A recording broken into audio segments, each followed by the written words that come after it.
அஸ்ஸலாமு அலைக்கும். இன்ஷா அல்லாஹ் இந்த ரமதானுக்கு அனோஷா வந்து புதுசாக ஒரு கிளாஸ்ல அசைன் பண்ணியிருக்கேன். அல்நூர் குரான் இன்ஸ்டியூட் நடத்துகிற இந்த ஒரு கிளாஸ் என்னன்னு பார்த்தீங்கன்னா எஸ்பெஷலி ஃபார் கிட்ஸுக்குங்க, அதுவும் யங் சில்ட்ரனுக்குன்னே சொல்லலாம். இது வந்து குரான் கிளாஸ் அண்ட் தஜ்வீத் இருக்க போது, அது கூட ஃபன்னான ஆக்டிவிட்டீஸ் லைக் கலரிங், அது மட்டும் இல்லாமல் கிட்ஸுக்கு வந்து நம்மளோட ப்ராஃபிட்ஸோட ஸ்டோரிஸ் எல்லாம் சொல்லிக் கொடுக்க போகிறாங்க. அது ஒரு ஃபன்னான வேலை, ரொம்ப என்கேஜிங்காக இருக்க போது. பசங்களுக்கு நிறைய கிராஃப்ட் ஒர்க் இருக்க போது அவங்களே பண்ணலாம். பிடிஎஃபாகவும் உங்களுக்கு அனுப்பிச்சிருவாங்க. அதை சாஃப்ட் காப்பியாக எடுத்து நீங்கள் வீட்லேயே யூஸ் பண்ணிக்கலாம். இது வந்து ஸ்பெஷலான ரமதான் கோர்ஸ். ஸோ 99 AED மட்டும்தான் ஒரே ஒரு மாதத்துக்கு.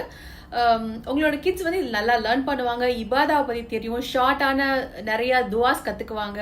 ரமதானில் டூஸ் அண்ட் டோன்ட்ஸ் கற்றுக்க போகிறாங்க. அது மட்டும் இல்லாமல் கிராஃப்ட், இஸ்லாமிக் ஸ்டோரிஸ் அண்ட் புது புது துவாஸ், அப்புறம் இன்னுமே இபாதாவா ஸ்பிரிச்சுவலாக கனெக்டடாக அவங்களுமே அல்லாஹ் கூட இருக்கணுன்றதுக்காகவே இந்த ஒரு ஸ்பெஷலான ஒரு கிளாஸை டிசைன் பண்ணியிருக்காங்க. நான் அனோஷாவை போட்டுட்டேங்க. ஸோ உங்களுக்கும் வேணாலும் இது யூஸ் பண்ணிக்கலாம். லிங்க் வந்து என்னோட பயோவில் இருக்குது. பாய்.